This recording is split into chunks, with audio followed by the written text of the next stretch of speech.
Very well then, Mr. Chaudhary. এই অ্যামাউন্টটা আপনি নোট করে রাখুন। And the amount is 1,80,000 rupees. এইবার আমার প্রশ্ন হচ্ছে, কত মাসে কত টাকা কাটলে রুদ্রনীল অধিকারী স্যালারি থেকে আমি এই টাকাটা রিকভার করতে পারবো? বলুন। তারপর না হয় নতুন খেলা শুরু হবে। একটা কথা বলবো ম্যাডাম, টাকাটা 5 মাসে কাটবো না 8 মাসে? কোম্পানি তো আপনাকে স্যালারি দেয় না, ক্যালকুলেশন করার জন্য আপনি ক্যালকুলেশনটা করবেন। না সরি ম্যাডাম, মানে ব্যাপারটা কিন্তু আমি এইভাবে বলতে চাইনি। অ্যাকচুয়ালি ব্যাপারটা হচ্ছে লোনের পাশে আমি কি লিখবো। যে লোন নিয়েছেন, আপনি কি পারপাসে লোন নিয়েছেন? কি পারপাসে আমি বলি তাহলে শুনুন। আমি মিস চন্দ্রা চৌধুরী রুদ্রনীল অধিকারীর খুব বড় ক্রেডিট পে করে দিয়েছি। সি সত্যি, এ তো আপনি বন্ধুর মতো কাজ করেছেন। আসলে কি বলুন তো, আমি না কারোর দুঃখ কষ্ট দেখতে পারি না, কিন্তু এই ক্ষেত্রে আমি রুদ্রনীল অধিকারীকে হেল্প করেছি ঠিক উল্টোটার জন্য। আমি চাই ওর স্যালারি থেকে প্রত্যেক মাসে বেশ অনেকটা টাকা কাটা হোক, যাতে ওর বউ বাচ্চার জন্য সামান্য খরচ না করতে পারে, যাতে ছোট ছোট কারণে ওকে আমার কাছে আসতে হয়, আমার কাছে হাত পাততে হয়। এতক্ষণে ব্যাপারটা আমার কাছে জলের মতো পরিষ্কার হলো। That's good.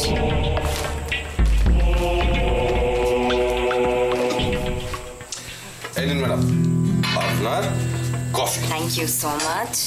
কিন্তু এত দেরি করলে যে আমার কফি খাওয়ার ইচ্ছেটাই চলে গেল জাস্ট। কি করব, আমার এক পেশেন্টের ফোন এলো, কথা বলতে বলতে তারপর দেখলাম তুমিও তো ফোনে। অমনি অমনি আমাকে দলে টানা হচ্ছে, ভেরি ব্যাড। কি হলো, কি ভাবছো তুমি? না, আমার যে সেই পেশেন্টের কথা বলেছিলাম না, সে মেয়েটি একটা ছেলেকে ভালোবাসে। তারপর তো ছেলেটা বাড়ির চাপে অন্য জায়গায় বিয়ে করতে বাধ্য হয়, কিন্তু ওদের দুজনের মধ্যে ভালোবাসা একটু কমেনি।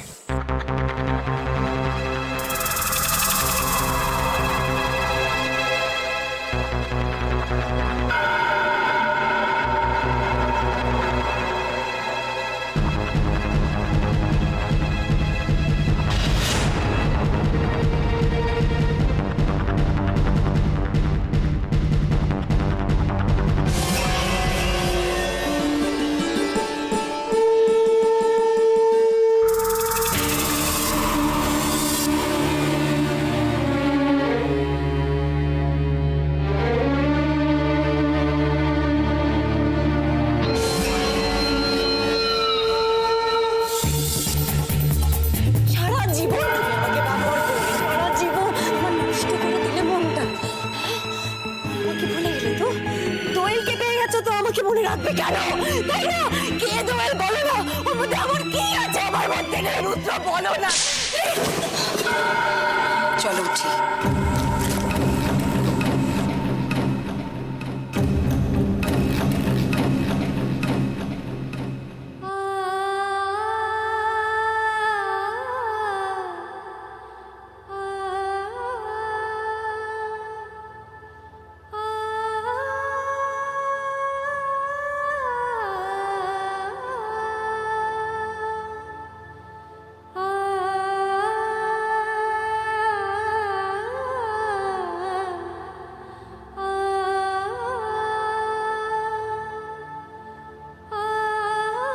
অভিমান করে তোমাকে অনেক কষ্ট দিয়েছি আমি,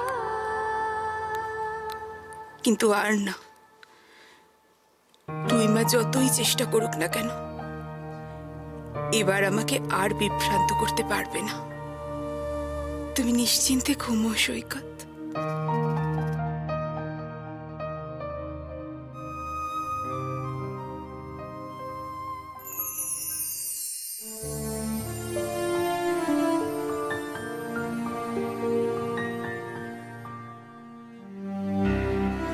জানি বুকের ভেতর অনেক কষ্ট জমিয়ে রেখেছো তুমি, কিন্তু কি করি বলো তো? কি করে ওদের হাত থেকে আমাদের ভালোবাসাকে বাঁচাবো আমি? কি করে বাঁচাবো বলো তো?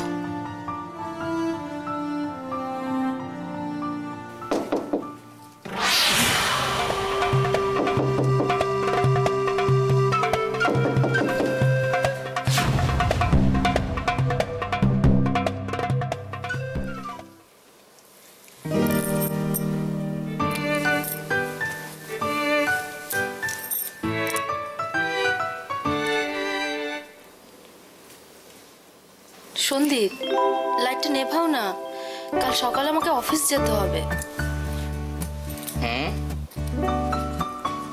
মানে তখন থেকে তোমাকে লাইটটা নেভাতে বলছি, তুমি নেভাচ্ছ না। এবার যদি লাইটটা না নেবো তাহলে কিন্তু আমি জেঠির ঘরে শুতে যাবো। যাওয়ার সময় দরজাটা ভেজিয়ে দিও। ও, এখন আমাকে ভালো লাগছে না, তাই তো? ভালো লাগবেই বা কেন? আমি তো পুরনো হয়ে গেছি। পড়া নভেল দ্বিতীয়বার পড়তে ভালো লাগে। বেশ, আমি ও ঘরে গেলাম।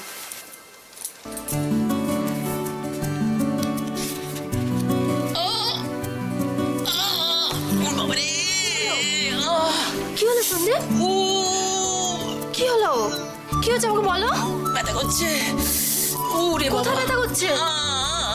কোথায় ব্যথা করছে তোমার?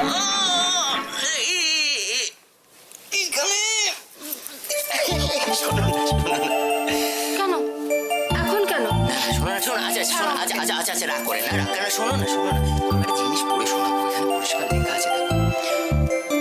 Cold T and old wife এটা বইতে লেখা আছে? হ্যাঁ, পরিষ্কার লেখা আছে। কই? আচ্ছা দেখি, আমাকে দেখ। দেখার কি আছে? আমি বর বলছে বিশ্বাস হয় না? না। আরে আছে তো। তুমি আমাকে দেখাও তো। দেখাও না আমাকে। আচ্ছা শোনো, দেখো কোথায়? আমাকে দেখাও। আরে দেখাবে তো। আমিও কিন্তু মারতে পারি, জানো? না, তুমি পারবে না।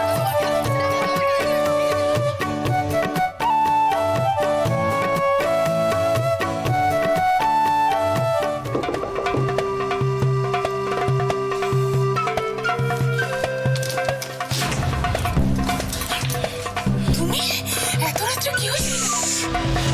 এ বাড়িতে বাতাসেরও গান আছে।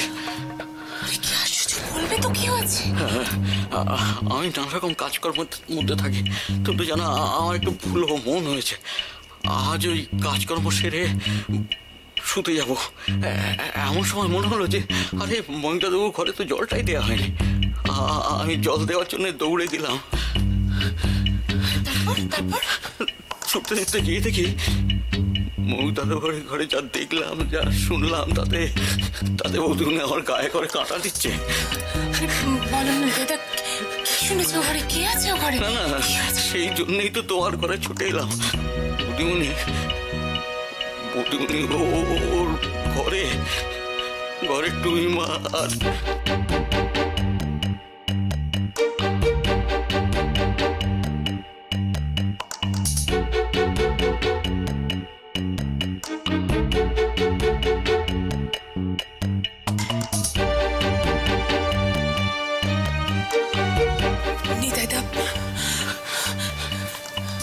নিকেতা, আমি যাবো এখন তোমার সঙ্গে।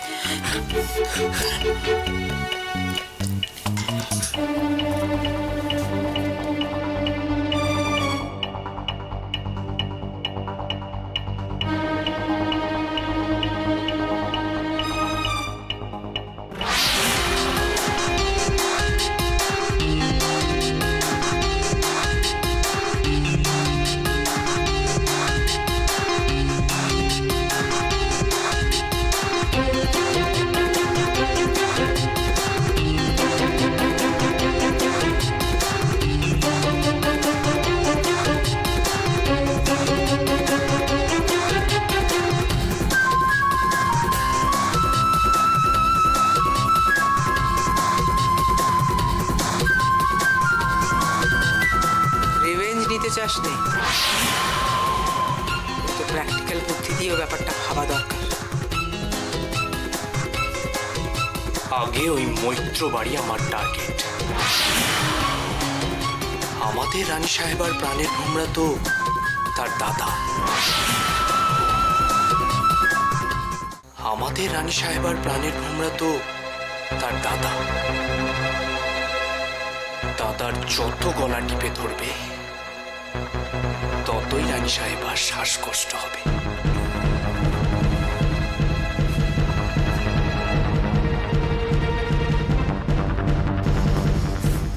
বলা যায় না, প্রাণটাও বেরিয়ে যেতে পারে। আর রাজা, রাজা রাজার প্রাণ তো রানী।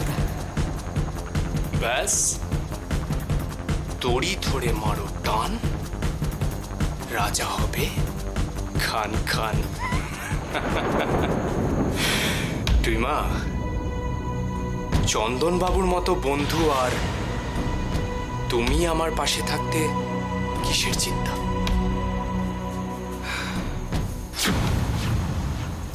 এই তোর এক দোষ মুখ, তুই বড্ড অল্পে খুশি হয়ে যাস। কুরুক্ষেত্রে শ্রীকৃষ্ণ অর্জুনকে কি বলেছিলেন জানিস? উনি বলেছিলেন, যুদ্ধে মা বাবা ভাই বোন কেউ না।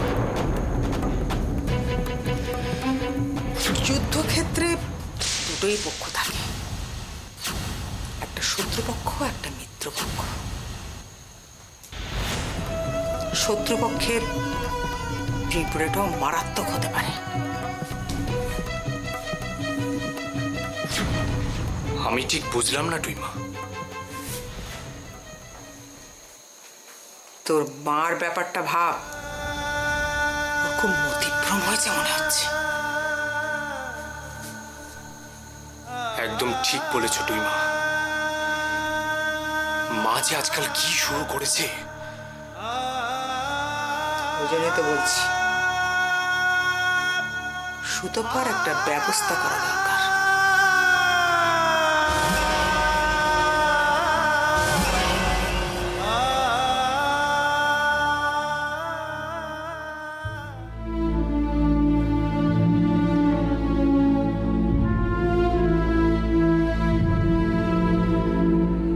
কি হয়েছে নিতাইদা? তুই মাকে কে কি বলেছে? কি হলো, চুপ করে আছো কেন? বলো কি হয়েছে? এ বাড়িতে শান্তিতে থাকার উপায় আছে? আপনি এসব কথা বলছেন কেন টুইমা? যদি বলতেই হয় তাহলে যেটা সত্যি সেই কথাটা বলুন। কি? আমি মিথ্যে কথা বলছি? আমার জন্য যখন এত প্রবলেম তখন থাক, আমার জন্য তোমাদের কষ্ট করতে হবে না। আমি আসছি, আমার পেশেন্ট আমার জন্য ওয়েট করছে। ময়ূক শোন, না খেয়ে যাস না ময়ূক।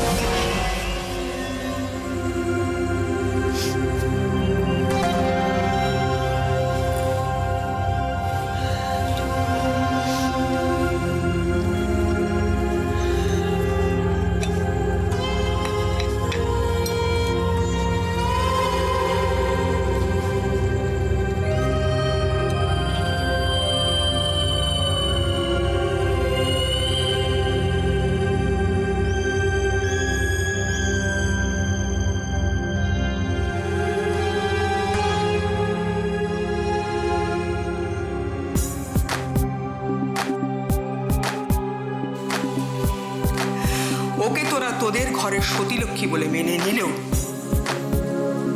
আমি কোনোদিন ওকে মেনে নেব না।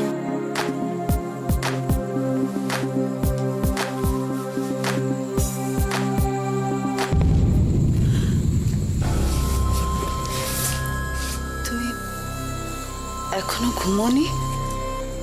তুমি জেগে বুঝতে থাকবে আর আমি ঘুমাবো? কি হয়েছে সুতপা? সে কথার জন্য টেনশন করছো? কদিন ধরে আমার মনটা ময়ূকের ব্যবহার, ওর চিন্তাধারা কিরম যেন পাল্টে যাচ্ছে গো।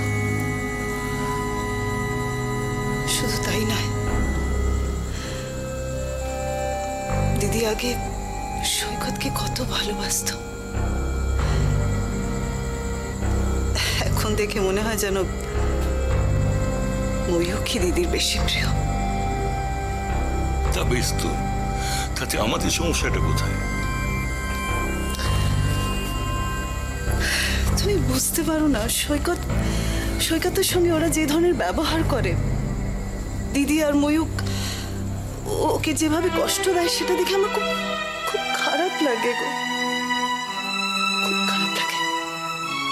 শতপা, তুমি তো জানো তোমার দিদিকে বরাবরই বড্ড স্পষ্ট বলতে।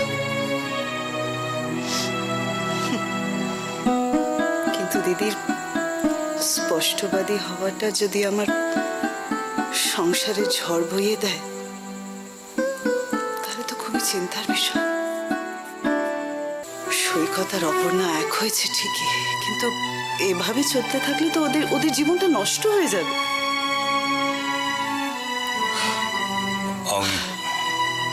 আমি তোমার কথা বুঝতে পারছি শতপা। কি জানো, জীবনে অনেক কিছু থাকে যা সময়ের সঙ্গে সঙ্গে পাল্টে যায়, আবার অনেক কিছু থাকে, অনেক কথা, অনেক ব্যথা, যা মনের গভীরে বাসা বেঁধে রয়ে যায়।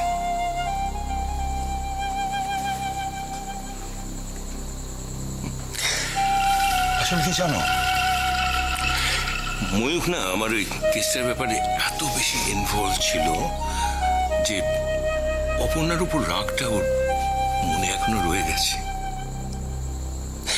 কিন্তু জানো শুধু বা ময়ূখ মুখে চাই বলুক, মনটা কিন্তু ওর ভালো।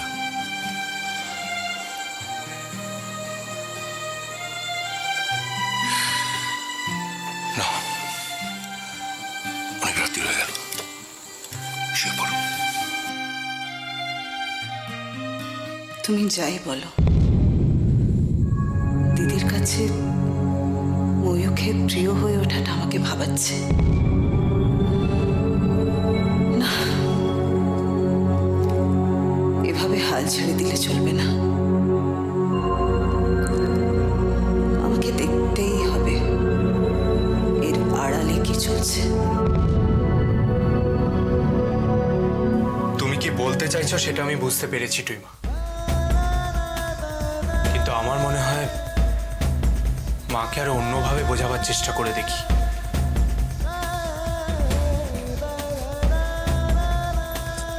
কোনো লাভ নেই ময়ূক, তোর কি মনে হয় আমি চেষ্টা না করে এত বড় সিদ্ধান্ত নিয়েছি? কিছু হবার নয়। মা তো এরকম ছিল না টুইমা, হঠাৎ করে কি হলো? সঙ্গদোষ। মানে? ওই বানর সেনা আছে না, জয়ী, লিলি, বসুধা, ওরা তোর মার মন সরিয়ে দিয়েছে। এখন নিতাইও সে দলে যোগ দিয়েছে। আর ওই মেয়েটা তো জাদুটো না জানে, সেই জন্যে তোর মায়ের মনটা তোর দিক থেকে ফিরিয়ে ওদের দিকে ঘুরিয়ে দিয়েছে। এবার দিবাকরের পালা। তাহলে উপায়? তুই চিন্তা করিস না ময়ূক, আমি তো আছি। একটা উপায় হবে। আমার মনে হয় তুই সুতপা দিবাকরকে বাইরে কোথাও পাঠিয়ে দে।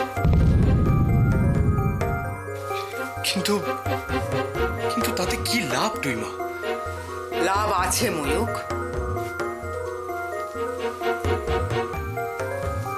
ওই সময়টার মধ্যে আমার যা করার আমি করে নেব,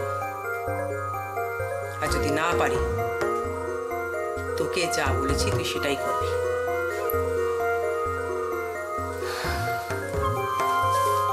মনে রাখিস ময়ূক, এটাও একটা যুদ্ধ, জীবন যুদ্ধ। সেটা কুরুক্ষেত্রের থেকে কিছু কম নয়। ঠিকই বলেছো টুইমা, এটা সত্যি আমার যুদ্ধ। সম্মানের যুদ্ধ।